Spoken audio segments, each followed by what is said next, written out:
Hi everyone, it's Roger and James here from the What's on Disney Plus podcast. In this week's episode, we're going to be sharing our thoughts on the latest Boba Fett episode. We'll also be sharing our thoughts on what's going to be coming up on Disney Plus in February. Plus, we've got some other news. There's actually been quite a little bit of news. It's almost like all the holidays are all over and everyone's back to work.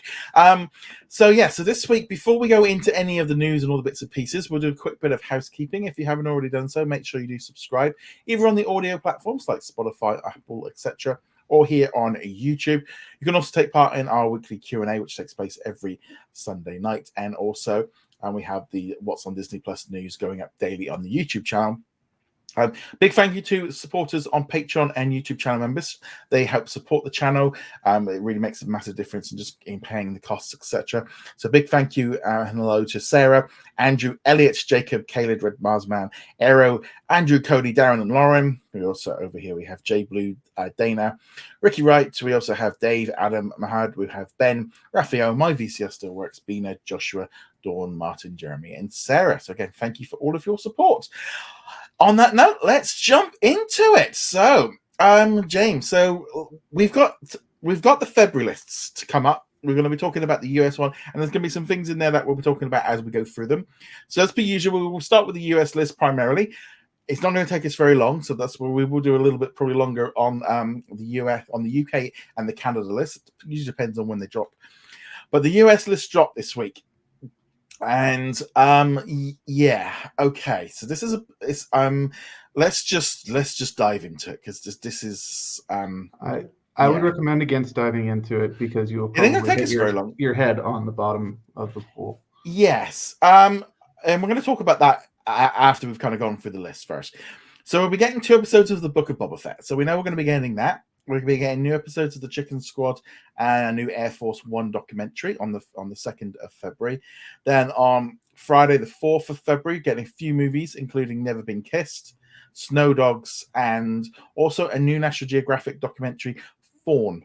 So this one is going to be Fawn's going to be going everywhere. It's a Disney Plus original, but not quite a Disney Plus original in the same way that like Fauci and like Becoming Cousteau and stuff, they kind of get a very limited cinema run and then they're available exclusively on Disney Plus. So basically this whole group of people get trapped on an avalanche.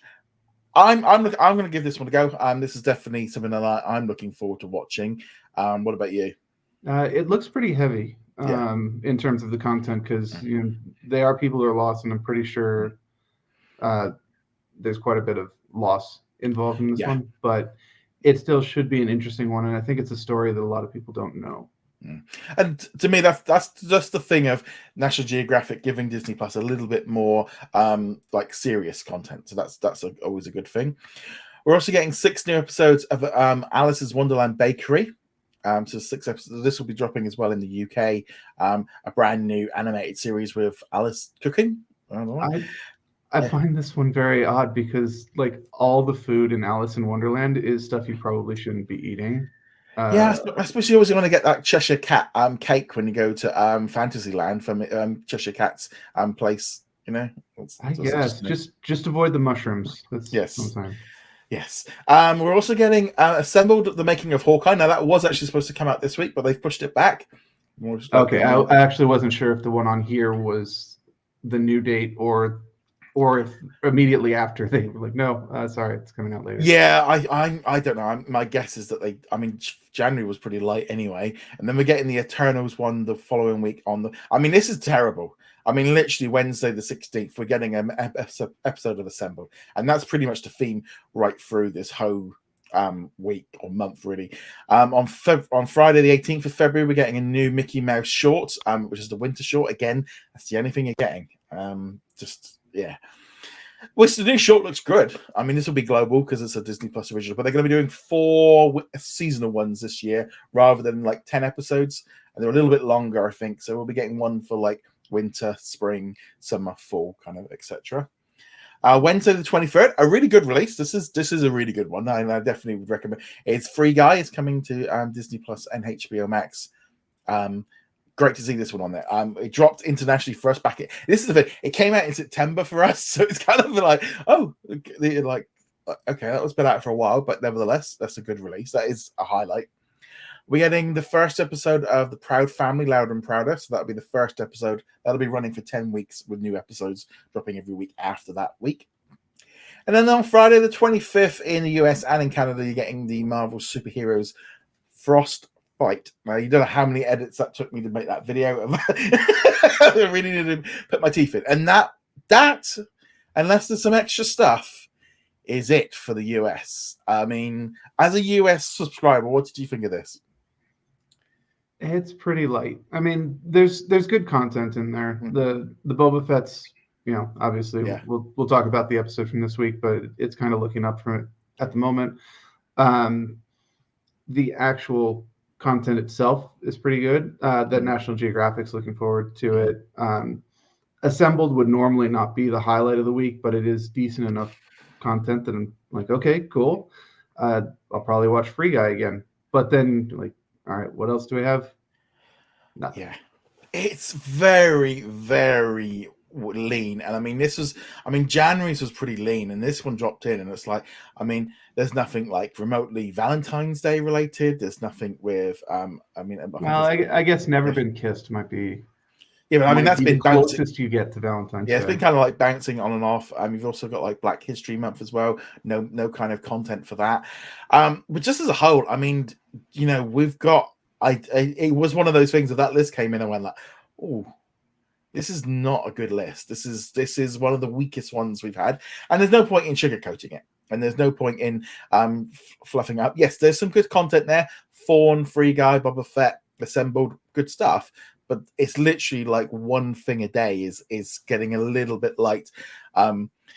Hopefully, when we're getting into the end of like February, March, the things is going to start dropping in a bit more frequently.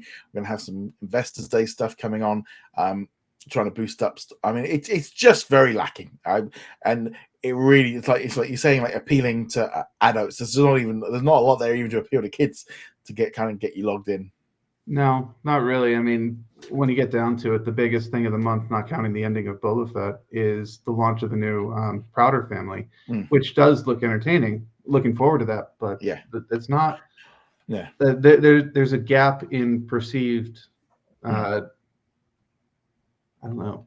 Not even quality is not the word I'm looking for, but like there's a gap between that and what we have. Well, it's like, I mean, a prime example to me is where we've got a bit of an issue. Like this past week, got the first or the second season of The Secrets of Sulphur Springs. Now, they dropped the entire season on there, whereas they released the first 2 episodes on the Disney Channel last week, and then they've released the entire season on there, and so obviously weekly on the Disney Channel. Whereas, like, you kind of think, well, guys, if you'd released that weekly, that really would have like helped flesh it out a little bit more. Same with all these batch drops of like, maybe if you can get into like weekly releases, it might help boost up the it might look a bit more. I mean, it's not technically much more there, but that would have been one thing I would have looked at for one of the reasons of problems with batch drops is that it can have that effect. Yeah, and I get that a lot of people do prefer the batch drops, that they want the binge content where you can just watch the whole thing at once, but it works better on a platform like Netflix or Prime, where they're getting several releases every single week. Now, you might not always be getting something on par with, the Queen's Gambit or something like that. But I'm going to say Afterlife has been. I watched season 3 this week on Netflix. An amazing series. Netflix has been knocking it out of the park lately with their series, no question about that. But they also have the quantity to go along with the quality. And while the Disney shows in general, particularly the headliners like Boba Fett and Hawkeye, have the quality, the quantity, especially the last couple months, has been very noticeably not lacking. I was going to say, like that Alice at Wonderland bakery show, if they dropped that weekly, that would have had 6. They could have had 6 weeks of like a weekly drop. They're just trying to find the right release schedule, and it's very noticeable. I'm going to shift over to Canada now, just to kind of go through a few little highlights. So I'm not going to bring up the ones that we've already we've talked about, but there's a few different things that I want to bring up. So first off, and this is not just for Canada, it's for the UK, right around the whole world, Australia. We're getting Pam and Tommy. We're getting the very first 3 episodes of that. And then there'll be weekly drops of Pam and Tommy right through. I'll be talking about that on next week's show. We've also got new episodes of I think there's one episode of The Simpsons, and they're getting a very heavy FX month in Canada with like A Wilderness of Error. You're also getting Devs. They're also getting The Big Leap. Other new content dropping for them includes like Fozzie Verdon. You're also getting Better Things seasons 1 to 4. And again, Miss America and In Between. They're really kind of, as I said, like stacking up on that FX content. Now, there's a lot to draw from FX. Well, I think also in the US, in Canada, a lot of the FX stuff has been like either on another network or they've still been like releasing it onto the Fox channel. Then there's a big release on the 18th of February in Canada, and that's the Kingsman. That will be dropping on Hulu in the United States. In the UK, it's a little bit earlier, and in Australia, I think it's a week later. So that's a massive release for Disney Plus around the world, is Kingsman, and also for Hulu. I mean, I'm looking forward to watching this movie. I like the first two movies. It only came out just before Christmas. Great, you can't go wrong with that one. I'm looking forward to that one. They're also getting Spins. Canada's getting Spin. That one's been hanging around for a while, along with one of the original Disney Plus originals, High Fidelity, which I still haven't got around to watching yet. But yeah, I mean, I always just find that one strange that would have been a Disney Plus original. Plus FX series The Breeders season 2 and Mayans MC. Also globally, on Friday the 25th of February, we're going to be getting No Exit, which is a brand new original 20th Century Studios film, all about a woman who ends up getting sort of, she has to shelter, and somebody that she's hiding with or resting with has killed someone, so she's got to work it out. So again, this is like the second like in the original movie after Vacation Friends, and we're going to see at least 4 or 5. I think we've probably got 6 or 7 of these movies dropping right through the year. We're starting to get, and that'll be on Hulu in the United States as well. So that'll be something a little bit more grown up for us. So that's pretty cool. Shifting immediately by Marvel Action Hour Frostbite. So. Yeah, in the UK, there's some other great content, including we're getting like more episodes of Big Sky. Watched the 3rd episode last night. I'm really enjoying that series, along with like Big Leap, Queens, The Wonder Years. They're also getting The Resident, new episodes of The Resident dropping every week from the 5th season, along with obviously National Geographic documentaries and bits and pieces that we've done. One of the Kingsman movie will be dropping in early February in the UK, along with the 3 Billboards Outside Ebbing, Missouri, which obviously won a lot of awards, but it's taken a while to drop onto Disney Plus here in the UK. And as I said, the Kingsman is dropping on Wednesday the 9th here in the UK at the Highlands. That's, for me, that's like one of the top movies. Something I want to watch. You know, it's in cinemas now. You can't go wrong with that. Let's see what else we've got coming here. Secrets of Sofa Spring season 2 coming to the UK as well in February, which is always pretty good. We've also got a couple of other seasons like Harrow. Again, there's a few things dropping here just before Thanksgiving. So not Thanksgiving, Valentine's Day. We're getting The Thing About Harry, Table 19, Highly Sprung, and Winnie the Pooh, A Valentine for You. So we're in the UK. We're getting a few little Halloween specials and also some National Geographic documentaries.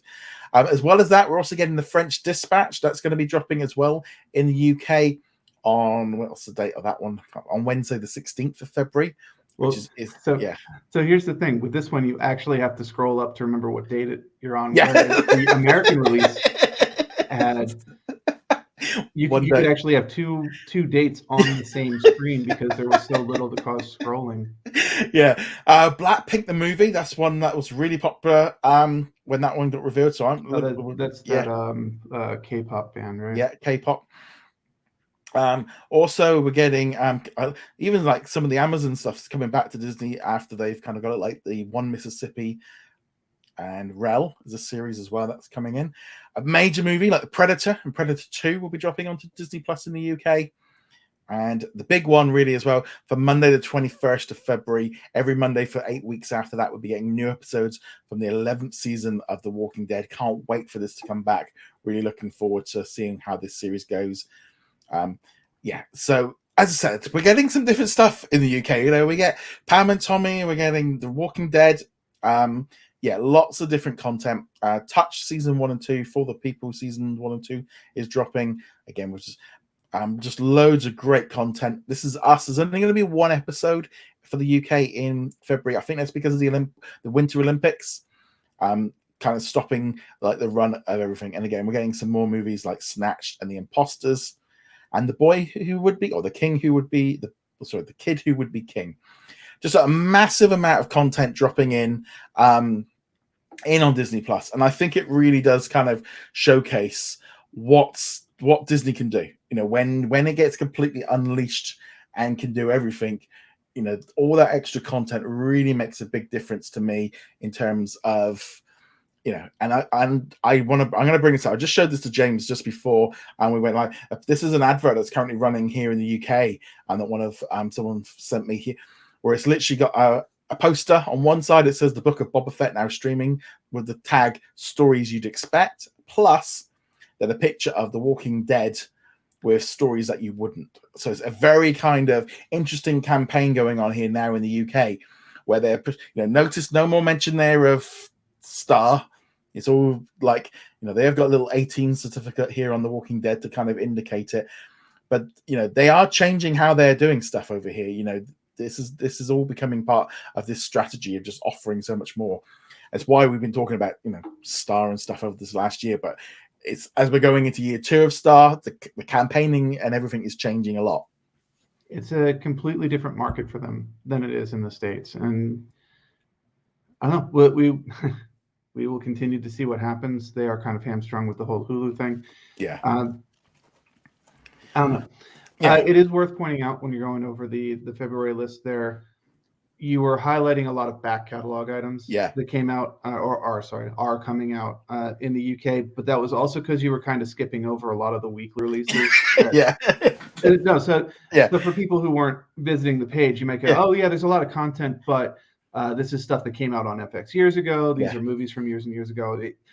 It's because the weekly content we didn't bother to talk about because they are weekly and it's just kind of expected. So we're getting a lot of National Geographic content, dropping some of the classic stuff.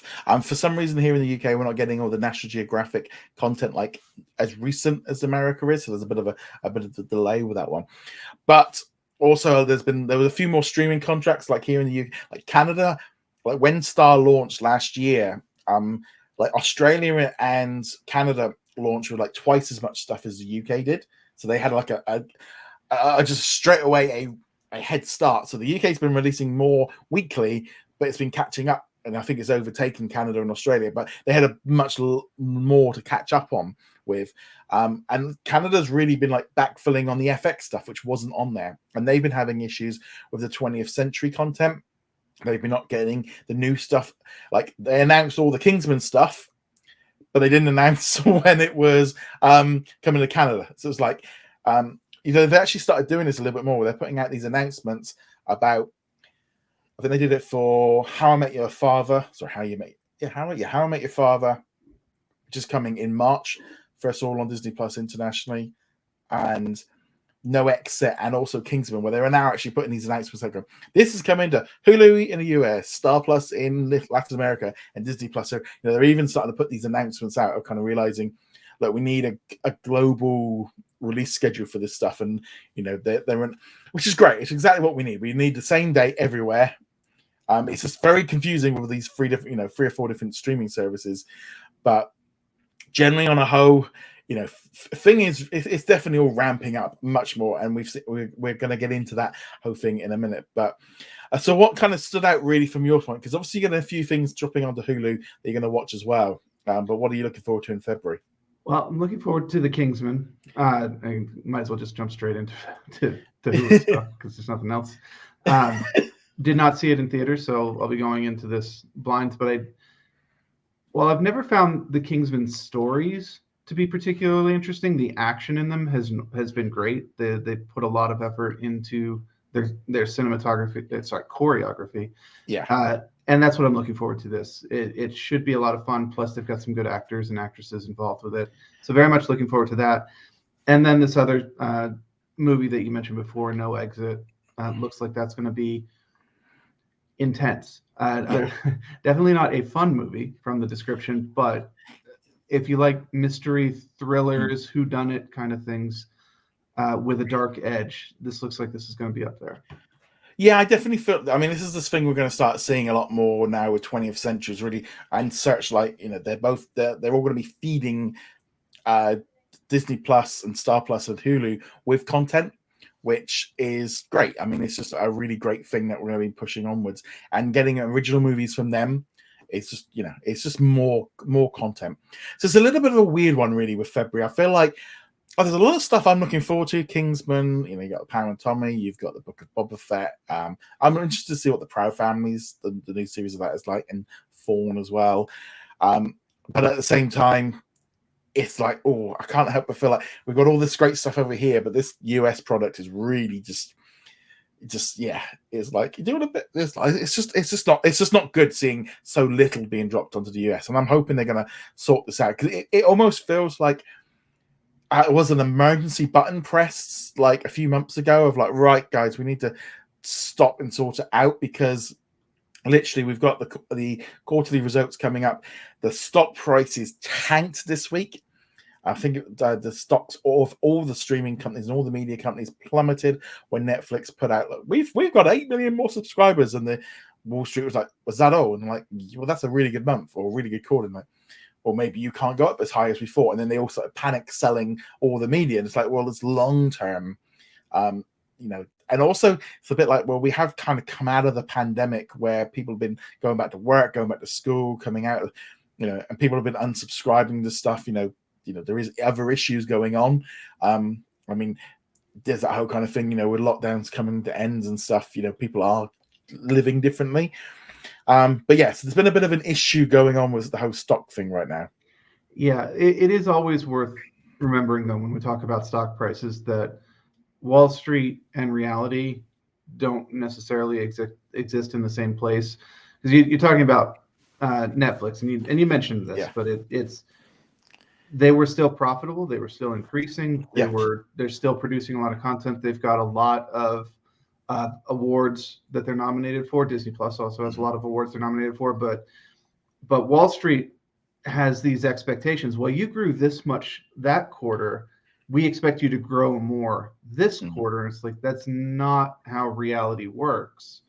But Wall Street, they have their own expectations, and if you don't miss those expectations, arbitrary or otherwise, the stock just nosedives. And we saw that not just in the tech industry, well, not just within the streaming industry. There were a lot of stocks this past week. Well, I know. Sony's tanked. I know Sony's tanked, but that was, I think, mainly because of Microsoft's acquisition of Activision, which definitely kind of. But again, that's all down to this whole thing of Xbox Game Pass and that feeling of a subscription service going to hit the competition, and there's just, I think. And I also feel like the last 2 years during the pandemic, it was a little bit along the lines of, look, these are like extraordinary times. It has speeded up cord cutting and how many people subscribe to stuff, but there is always a limit. And I feel like this push, and it's why I think I've read quite a few articles and stuff about like them saying like most people might only subscribe to 3 or 5 streaming services. That's and you've got to and it's like, it is a lot, but at the same time, who are those 5 going to be, or those 3 or 5? I mean, I know for myself, I was thinking, well, I've got Sky, and I've got Disney, and I've got Netflix, and I've got Amazon, and I've got the WWE, and I've got, and I was like, well, yeah, that'll get me to 5, and then I've got Xbox Game Pass and Spotify, and it does all add up. I mean, it's that kind of thing of how many can you subscribe to, and it is an issue, and it is kind of funny because. One of the main reasons for cord cutting back in the day, so we're not even pandemic, but like when streaming was really just starting, was simply all of my content is in one location, or it's in 2 locations. It's on Netflix and it's on Amazon Prime, and that's all I need. I no longer need the 300 channel cable package. I can just do Netflix. But now streaming is fragmented, and that big advantage has gone, and your monthly bill, if you're subscribed to 5 of them, now looks the same as it did as your old TV package. So what are you really gaining other than being able to pick your content rather than being kind of bound to whatever the broadcast schedule is. Well, I mean, I generally like. I look at like my Sky bill, and I'm kind of looking at it and go, right, okay. Well, I'm kind of getting Peacock / HBO mixed in, and I'm getting live TV and all the rest of it. So I'm getting that. It's like how much, and I will often say, I don't feel like I'm watching enough of the content on there. How much that costs me. And it's like it's more of a legacy thing. I like having the satellite television and the live TV and all the rest of it. But it's like, okay, I mean, I also have to subscribe to the BBC. It's kind of a legal requirement that I have to do. So that costs me like $180 a year. Do I feel like I get my values out of it? Yes. But Amazon, I'll be honest, at the video section, there is literally, I think I watched the Top Gear guys for Christmas special. And if it wasn't for the delivery, I use it primarily because it's like, as long as I get 2 things a month from Amazon, it's kind of it's cheaper than postage. I think the thing with Amazon was they really leaned into some very niche content. Now that they've put a lot of money into that content, but if you're not interested in a sci-fi realistic-ish sci-fi thing like The Expanse, which is now done anyway, then you weren't going to be interested in that. If you weren't interested in Wheel of Time, which is a fantasy series, then you're not going to be going after that. I know they did just drop the promo trailer teaser for the Lord of the Rings series that they're working on. As far as I can tell, it's been fairly divisive, but they have that. But what else do they have? They're in a very similar situation to Disney Plus, but they also have the benefit of having their video market. So in addition to whatever Prime offers, you can also go, okay, I need to rent a movie for this weekend. Oh, this one's $3. Throw it just up on Amazon. I do have a tendency to use but also it massively confuses you when you go in there and you see all this stuff mixed up. And I don't know if they've done this internationally or if it's a United States only thing. They just released IMDb TV. Just released. I think it was several months ago. And that's included in Prime, but it's a separate service. And rather than being Prime, it has ads in it, I think. I've only it's kind of funny. I've only watched the new Judge Judy show, and I watched one episode of that, and I got about halfway through it, and an ad started popping. I was like, what? Why are there Well, I know, I think Disney even licensed things like Malcolm in the Middle to it. Rather than put it on Disney Plus, they sold it to there. Really weird decisions. Now, I think we are going to get to that point of how many are you going to subscribe to, and that's why I ultimately do feel like Disney in the US is going to have to do something with the platform, because the bundle isn't going to cut it long term. Because especially with months like January and February, people are going to start going, "There's not enough on there. There's not enough on there for parents to do it." And this is why. Yeah. Oh, go ahead. Sorry. No, you carry on, because we're kind of shifting onto different topic. This is why I think we will increasingly see people rotating services.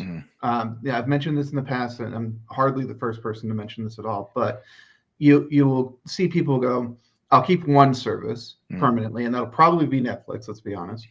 And then I will bounce between Disney Plus and Paramount and HBO Max and do it every 4 or 5 months, and I'll just watch all the content that came out in those months since I was last subscribed to it. And then once I'm done with that, go over to HBO Max and watch their content, and then so on and so forth. I think we'll see more and more people doing that. And this is one of the major reasons why Star has made such an impact on Disney Plus, because even Bob Chapek has said on multiple occasions, it's reduced the churn for Disney Plus, because people aren't quite in that same motion where you're kind of thinking, oh, there's nothing on there. Like now, going into February, it's not like, oh, it's only the Book of Boba Fett. Now I've got 5 or 6 shows and a couple of movies. I know in our Facebook group, the amount of people that have, when they'll cut, it's that kind of weird thing. We've got a bit of, there's always this constant thread of some Americans not wanting the content from Star because they want to keep it as a kids friendly service. And the amount of international folks coming in kind of going, look, guys, this is great. I watch so much more of it. There's so much more content. There's so many shows to watch. The concept of getting rid of it is not even a thing so much anymore now, because it's like, oh no, there's loads of stuff on there. I mean, this morning, I was watching season 7 of Blackish, and just had that on in the background.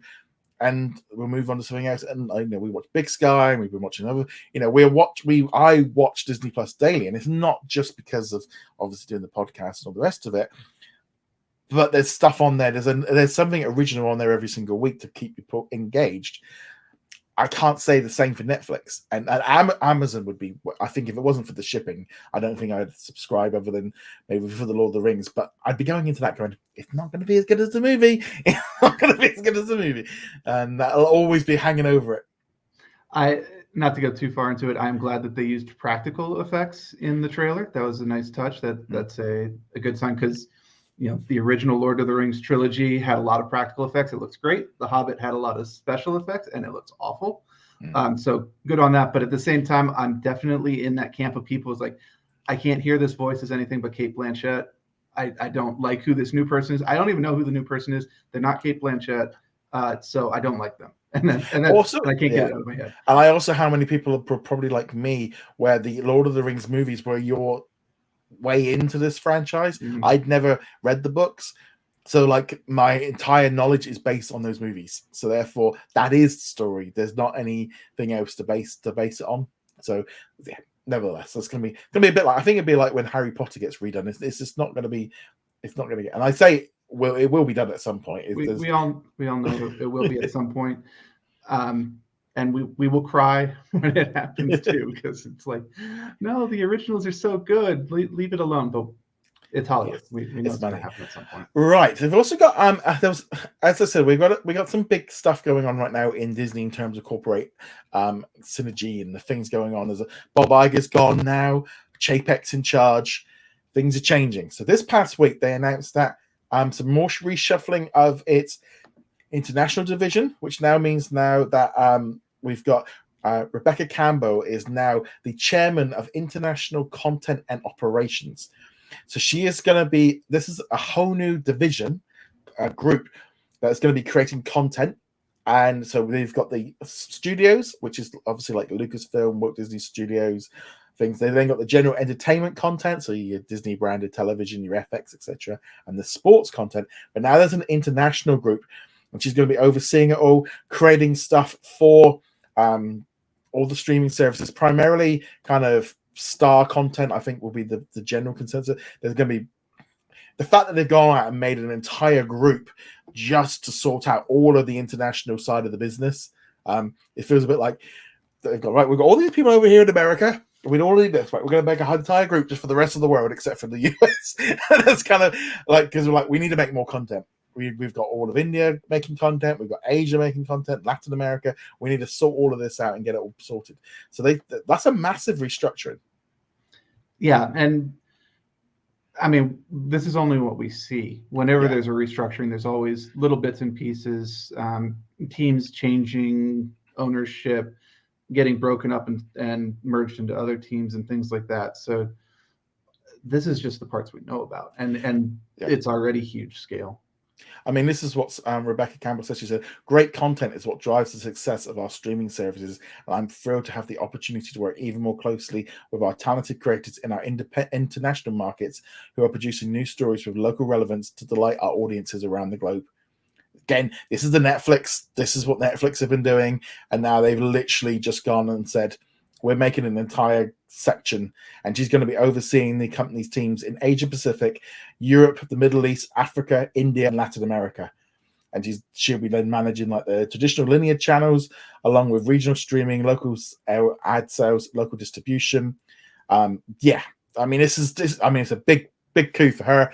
And being in the international department, it's like, there's some issues that they need to sort out with like global releases and all the rest of it.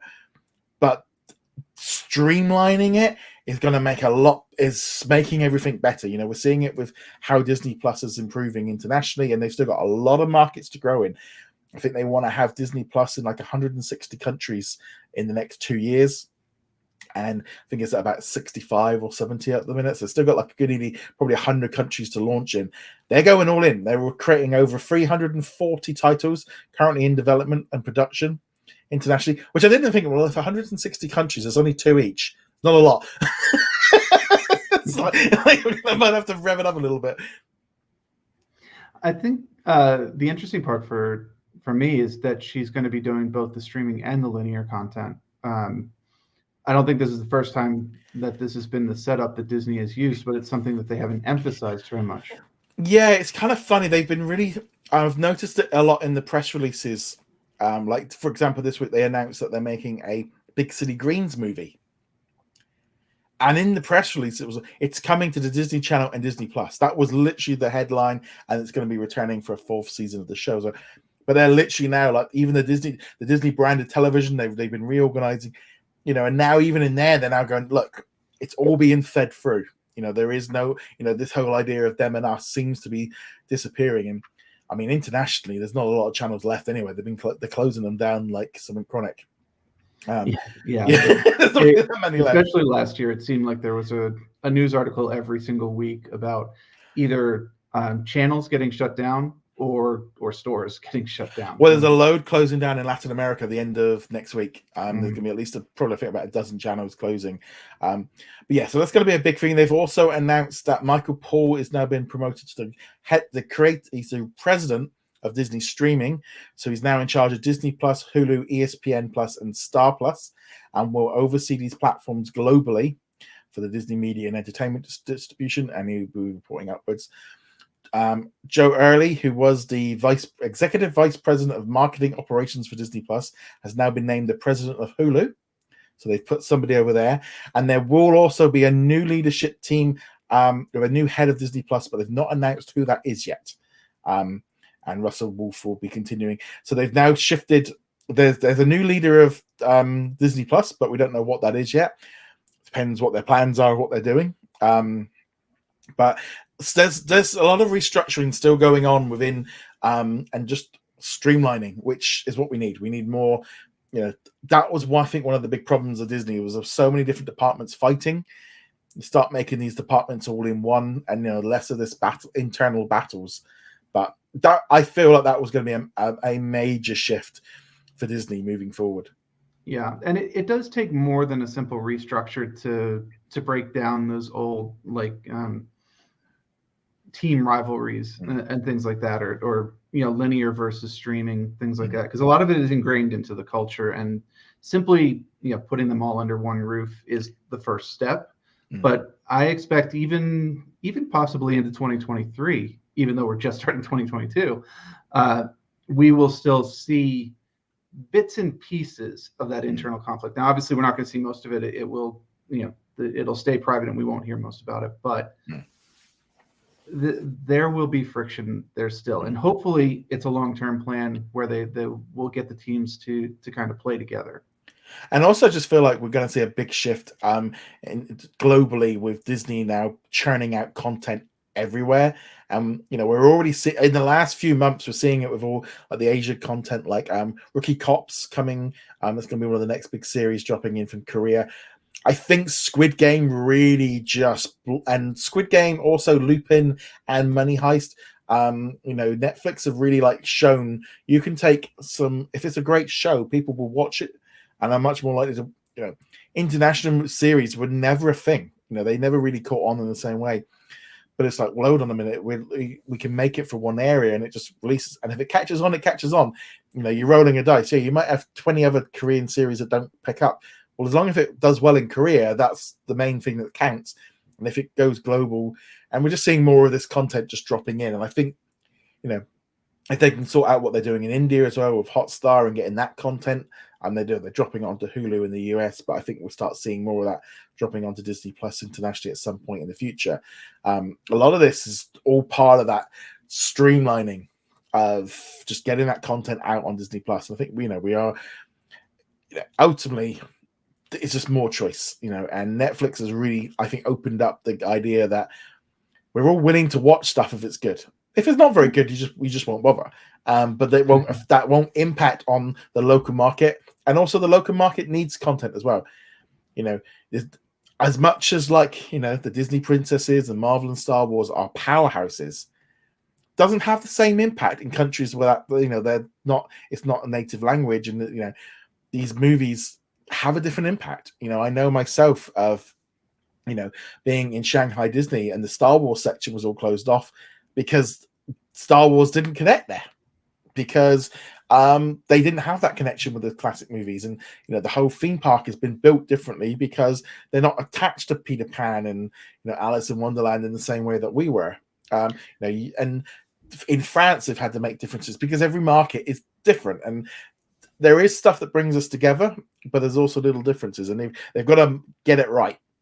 Just putting Disney Plus, I mean, we saw it like in Iceland, where they put it in there, and they're like, the Iceland people are going, excuse me, you are actually going to put it in our language for us to subscribe. And those people are, oh yeah, we do need to do that. It's like, well, what were you thinking trying to launch a streaming service with not enough content in the language you're launching it in? Well, we can get very centric to our own regions. This is a problem all over the world, but we'll talk specifically America in this case. You tend to get into a mindset that everywhere in the world is exactly like the place where you grew up.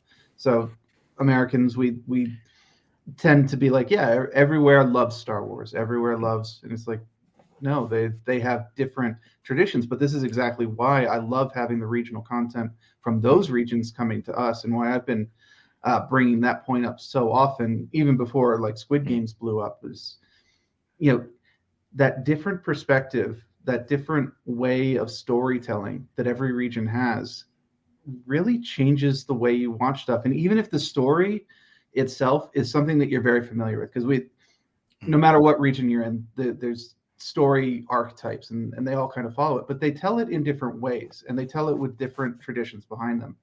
And we need more of that, especially because before streaming, you didn't get exposed to foreign content at all, because it was a big cost to localize. It was a big cost to get it onto the television stations. And then nobody would watch it, and you would end up at like 2:00 in the morning on the local access channel, and no one's going to be watching that except for some college kids who aren't really paying attention anyway. Yeah, that was me like recording like all my like Japanese manga and anime stuff that used to be on at like, I mean, it's funny now, like, everyone goes, oh, it's like mainstream. It's like, it wasn't mainstream when I was a teenager. It was all on at 1 or 2 o'clock in the morning on Channel 4, and you used to have to record it because it wasn't you weren't going to see it you wouldn't find it at 4 o'clock in the afternoon. And especially those early ones from the 80s and 90s, you weren't even necessarily getting what they were originally broadcast. I forget what the name of the series was, a Japanese series that got brought over here. It was one of the transforms into jet planes and fight aliens kind of thing. And then they also tossed in like a singing element to it. But if you go to Japan, there are 3 different, completely unrelated series that we mashed into a single one. And so like the experience is completely different. And that's one of the more extreme examples. But even on was it Adult Swim here, that's where most people got introduced to these, like Gundam Wing and Naruto and things like that. It's a very different experience from what you would get in Japan, but it was still a different story. It was very different storytelling. Other than the Transformers, we didn't have big robot action stuff. We didn't have this ninja stuff. I have now exhausted my memory of 1990s anime, but it was very different from what we were used to watching growing up with the 80s and 90s cartoons that were made for American audiences. Well, I will hop back to, there was when I was at high school, a tape of Hard Boiled went around the class, and it was a martial arts film with John Woo, and it had the most deaths in any movie. And it was, I think it was like it's a Hong Kong movie. I think it was Hong Kong, and it was subtitled. It went around the entire class as we all borrowed it, and that kind of thing. And I'm thinking like, that was our access to it. Was this, one person had found out about a movie like that, and it went around, and it shows you the power of that, how it went around. We were all liking martial art movies, and it got me into then martial art movies. But that was, again, it was hard to get hold of, and it was niche. And now you can just turn on your TV and watch it any given way, and it's great. And this is streaming. If you really like that Chinese cinema, there are ways of getting that Chinese cinema in completely legal and open ways. Netflix is probably going to be the best bet, but there are other ones as well. If you want to watch anime, I think there's at least 2 streaming platforms dedicated entirely. Crunchyroll is the main one. That sounds Funimation. Yeah, Crunchyroll. Those sound familiar. But you've got those. If you want French content, there are places you can get French content. British content, you got BritBox. Yeah, it's all available, and people are starting to realize that it's also good content. Squid Games really opened the door for that. Now, a lot of the stuff that is getting licensed now will not be as good as Squid Games, because we're now going for quantity rather than like picking the absolute cream of the crop from these countries. But people will find little bits and pieces in them. And I mentioned this previously. My mom has been ripping through the Korean content on Netflix for like the past 6 or 7 months now. I don't think she's even watched Squid Game. She just wanted the period romance pieces and the historical stuff, and she's loving it. Yeah, it's good. It's just nice. It's just nice to have some choice, and I think we're going to see just a massive expansion of this kind of content. Because I know on Disney Plus in Japan, they've been licensing like anime synchronic, and there's so many people just like going, give us what they've got. Disney Plus in Japan's got some great anime. It's just a lot of great content. Last thing in the news before we get into Boba Fett, we also this week we had the first trailer for Moon Knight. So this one dropped late Monday night for me. Why release it during an NFL football game globally?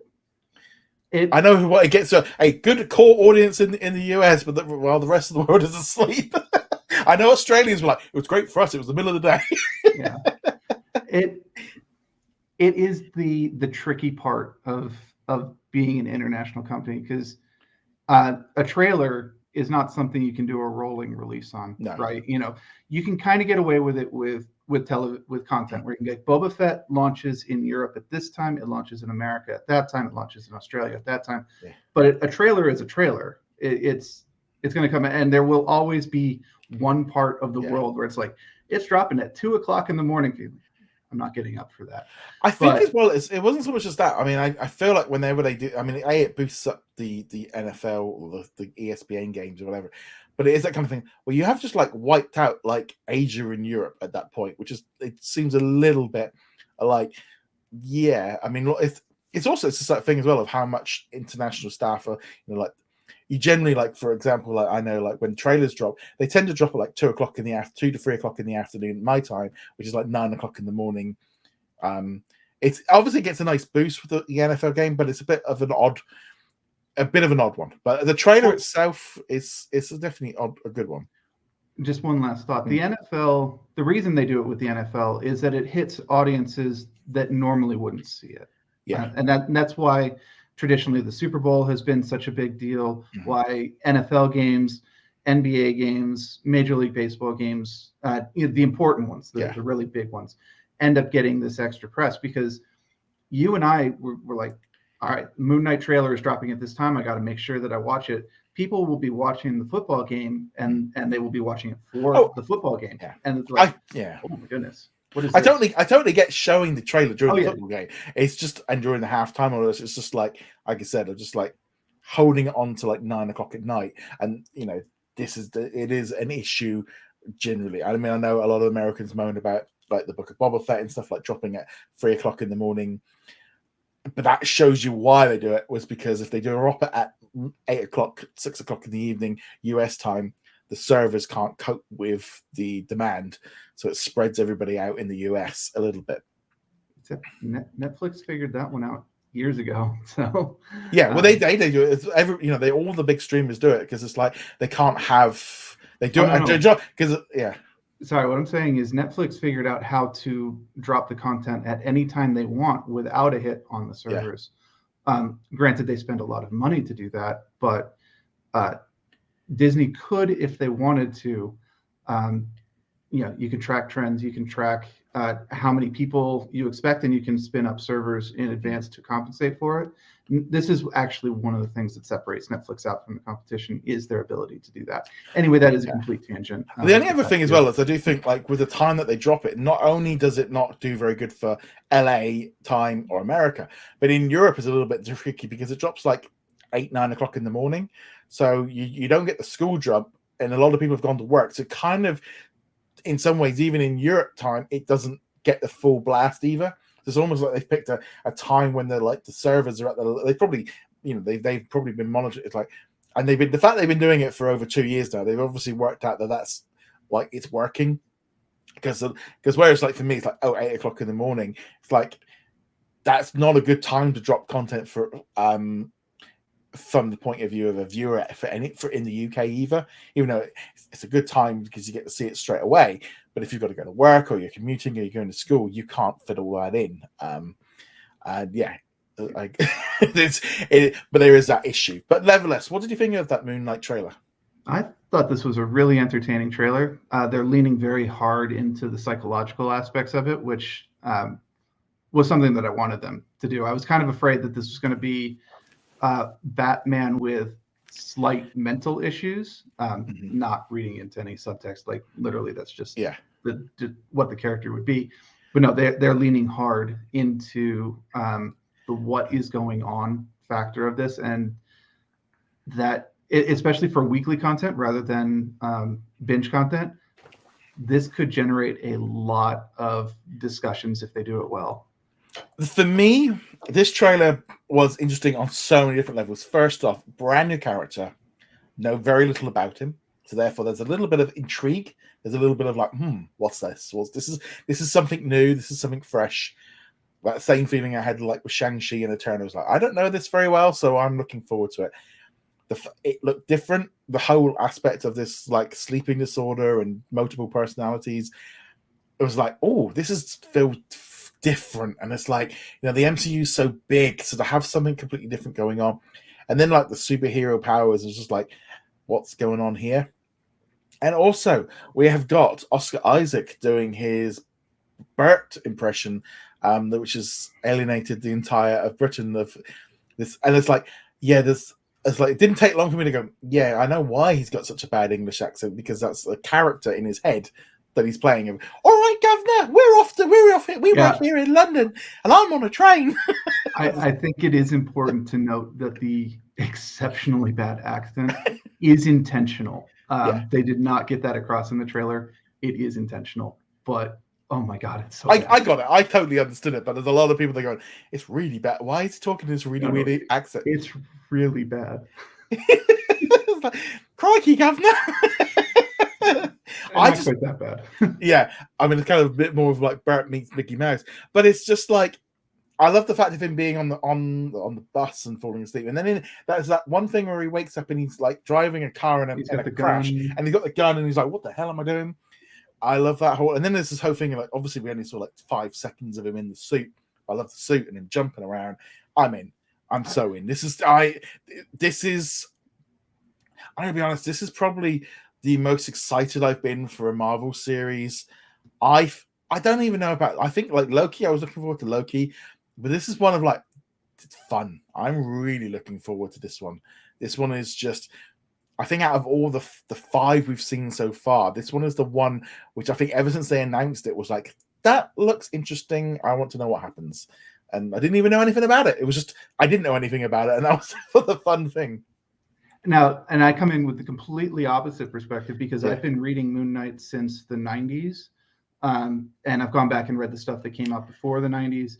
So I'm very familiar with this character. When they first announced it, I was super excited because I've always enjoyed Moon Knight, even when he's in the hands of writers who really don't know what they're doing and should not be dealing with such a delicate character.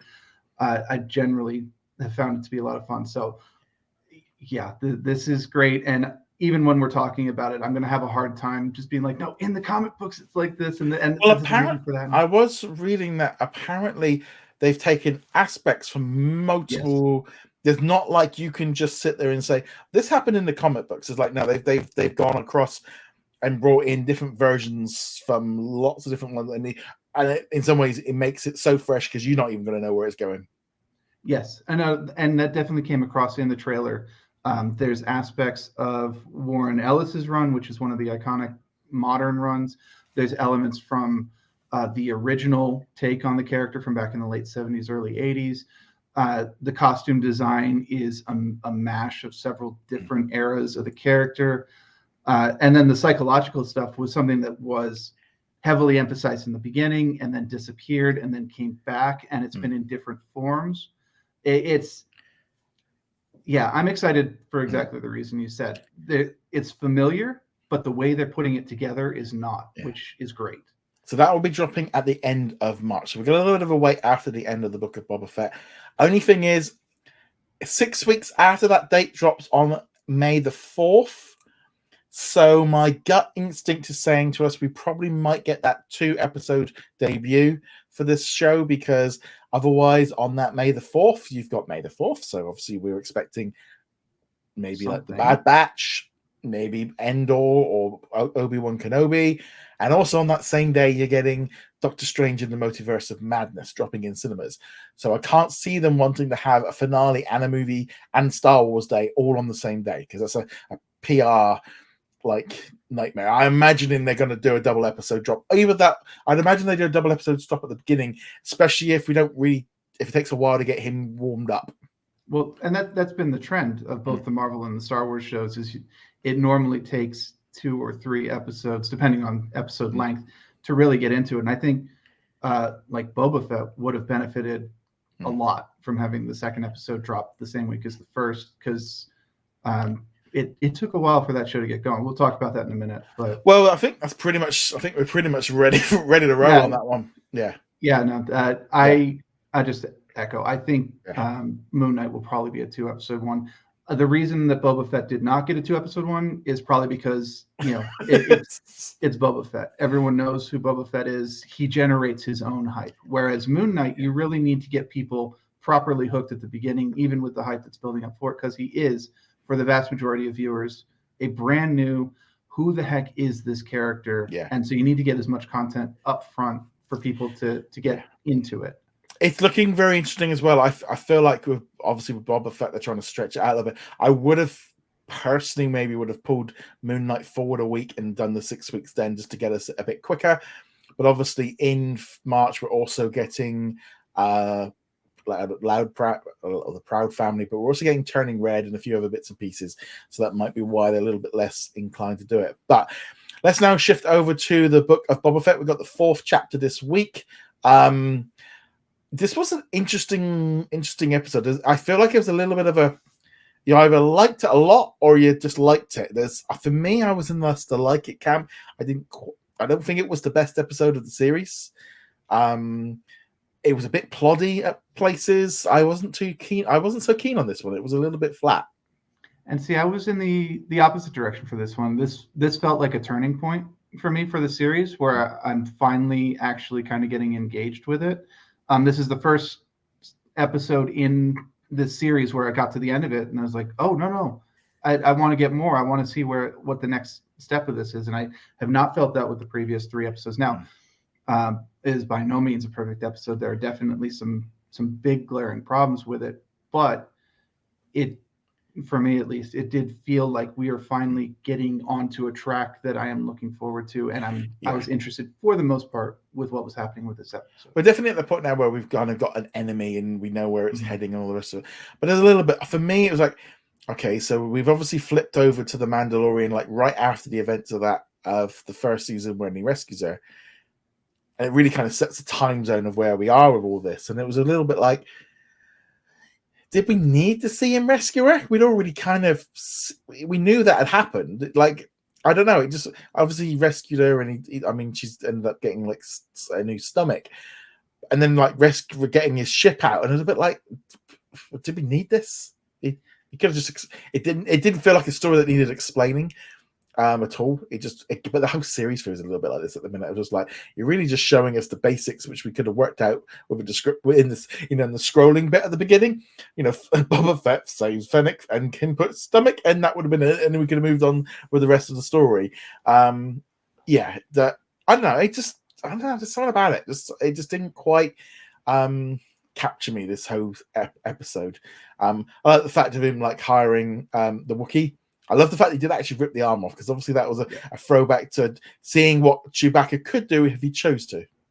Yeah, and that was kind of a fun scene. I think it dragged a little too long, but she's going to talk him down. He's going to put the guy down, and she'll wipe the debt clean, and then oh no, this is not Chewbacca. This is Chewie without meds to keep him stable, and he's got the money to pay the debt anyway, so he just doesn't care. Black K is not Chewie, and I think that scene really illustrated, if you haven't picked it up already. Yeah. But going back to the original point, I agree. We did not need to see him picking up Slave One. We did not need to see him picking Fire up spray. We had what? Fire spray. We can call it. I don't care what the Disney line is on this. Boba Fett's ship. I don't care. We could pick up the context clues, and this particular sequence wasn't necessary. It was a decent action scene. It was better than most of the action scenes we've gotten in this so far, but we could figure it out, and we could figure out what happened with Fennec. Now, I will say though, I did like the way they did it from a storytelling perspective. Yeah, because this was actually kind of neat. We met the mods, the kids who are into body modification last episode, and I'll call this out specifically. Last week is like, why is Boba Fett siding with these kids? This doesn't make sense. This doesn't fit with the character. And then this scene that we get now, which is actually a flashback, establishes, they were, or the people like them were the people who saved Fennec. Yeah. And from a storytelling perspective, this is actually really cool because that one scene from this week gives context to the scene from last week, and the scene from last week also establishes why this works. So it's like this triangle of like the plot building on itself. It's really the writer analysis and me just like geeking out over that whole sequence, even though it's just a tiny little bit and probably shouldn't have been in the movie or the show at all. Yeah, well, that's it. If we were in a movie, none of this stuff would have made it to the. It would have just been the scroll at the beginning. But there was a couple of other things I feel like with the series. I didn't like him doing the whole Sarlacc pit of like being so stupid. Of like you're putting your head in it at this point just to have a poke around. You knew what was going to happen, and obviously, I thought that was a bit silly. The whole kind of like.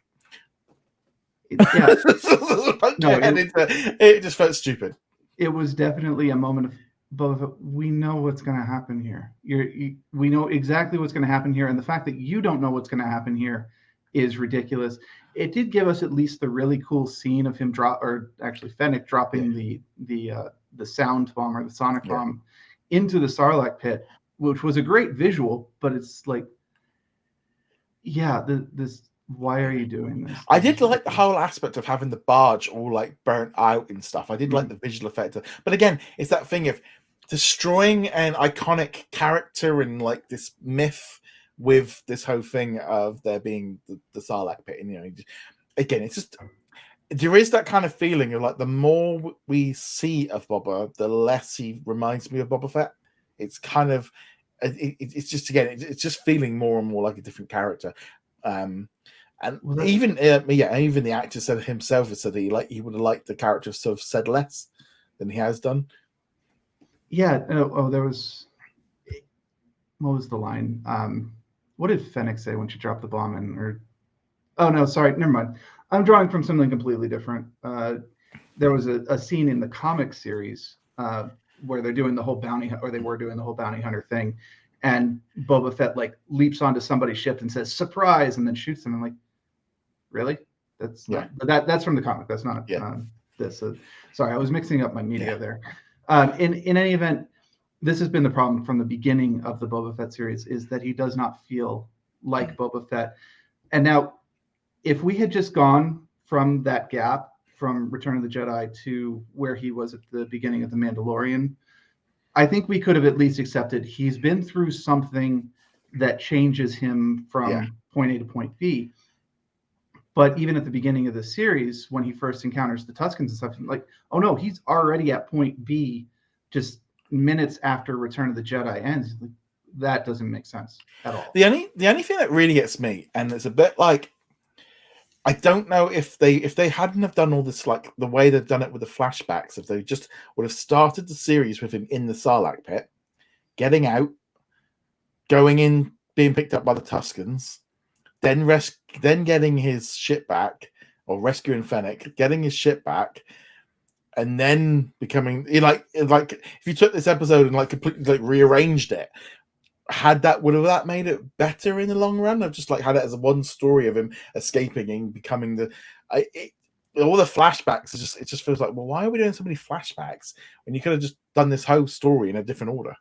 Yeah, and it does disrupt the story of the present as well, Yeah. because you're just getting into the action in the present, and then oh no, we're going to go talk about this again. This is ultimately what ends up being is there's something missing from the story. There is some missing connector piece that makes it all make sense for why we're here and why we care. Now, I know a lot of people, they're like, it's Boba Fett. I don't need to care because it's Boba Fett. And I'm just happy that we're getting more Boba Fett. And it's like, that's cool.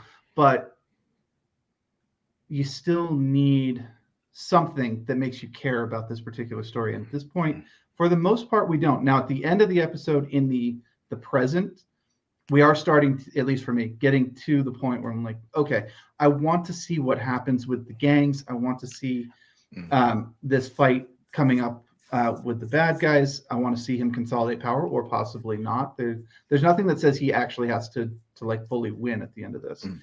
But that story is much more interesting, and they keep pushing it off for these flashbacks, which are significantly less interesting and in many cases completely unnecessary.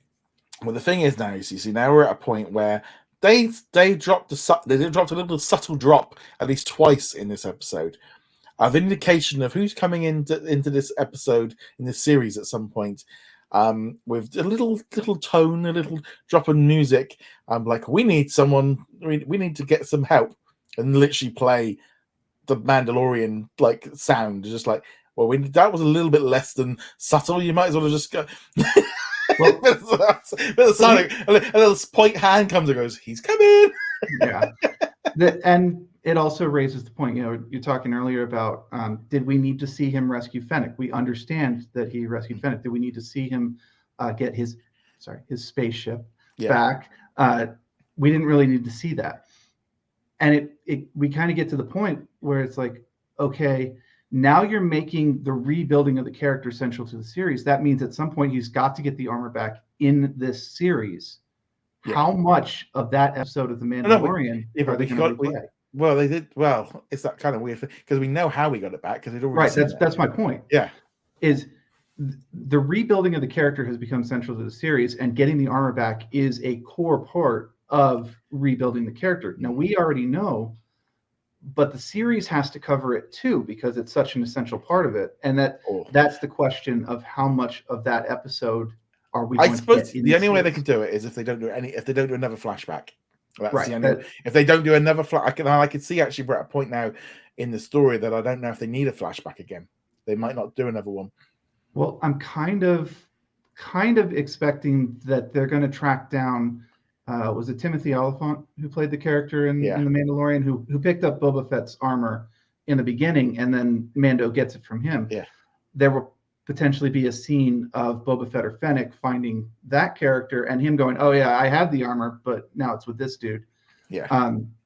And if you do that, then you need the payoff to that as well, which is him tracking down Mandalorian, which we've already seen. Yeah.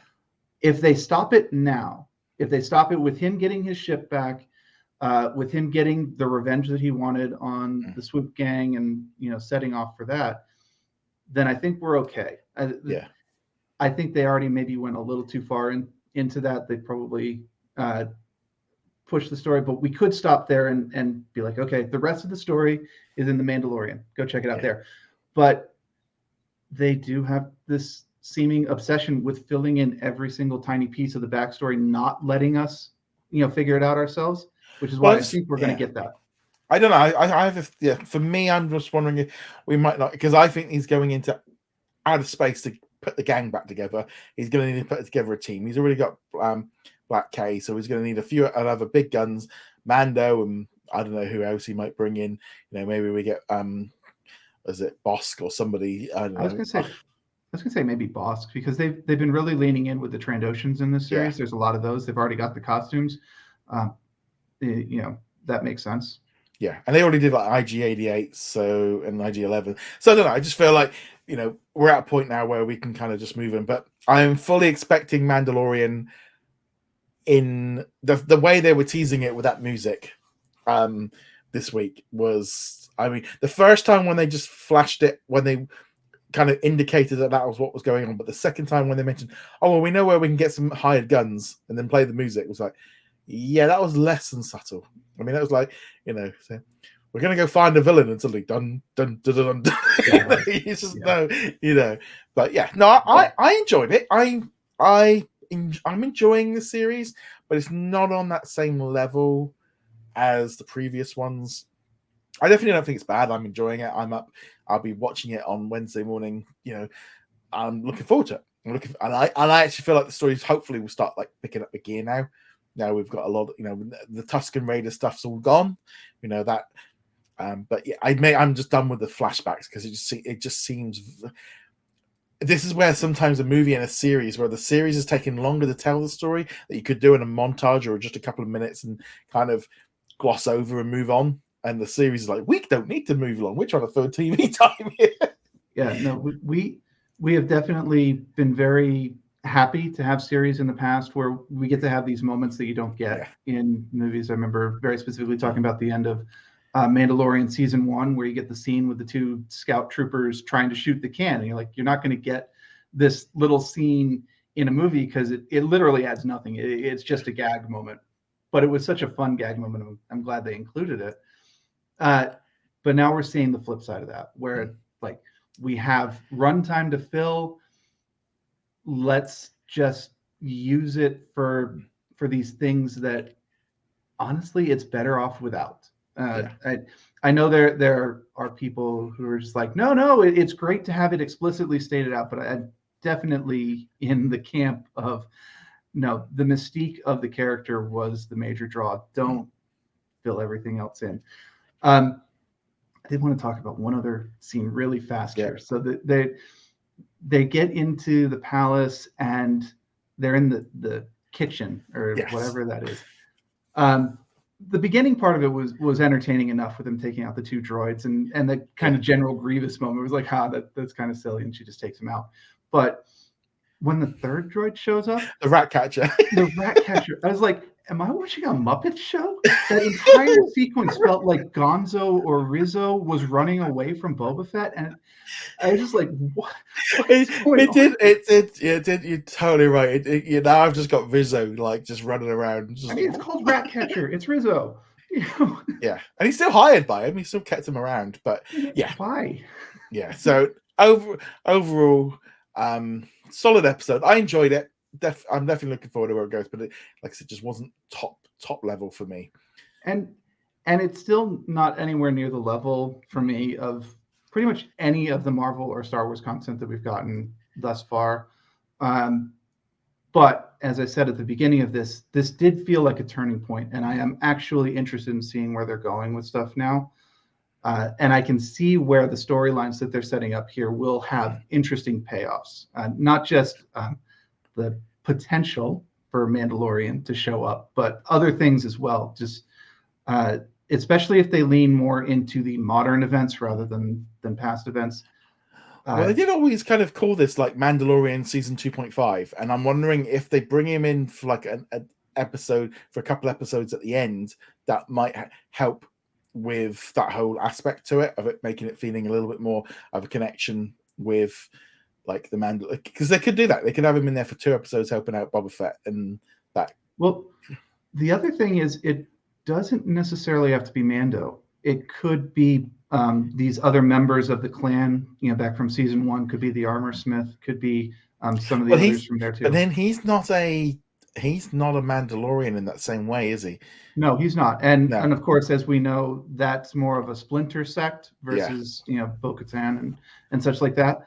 But it would be a way of bringing the Mandalorian into this show without kind of disrupting the ongoing storyline of the Mandalorian itself. And also, as well, I mean, it gives him something to do because he's not obviously got Grogu and, that kind of thing. So he's I don't know, but we'll find out on Wednesday. We'd love to know what you guys thought of the new episode of the Book of Boba Fett, and also what you thought of February's lineup. Love to hear your thoughts in the comments below. Go check us out over at whatsondisneyplus.com, and we shall see you guys in another episode. Laters. His name's not Grogu, it's Baby Yoda. Grogu. It took them too long to give him his name. He's Baby Yoda.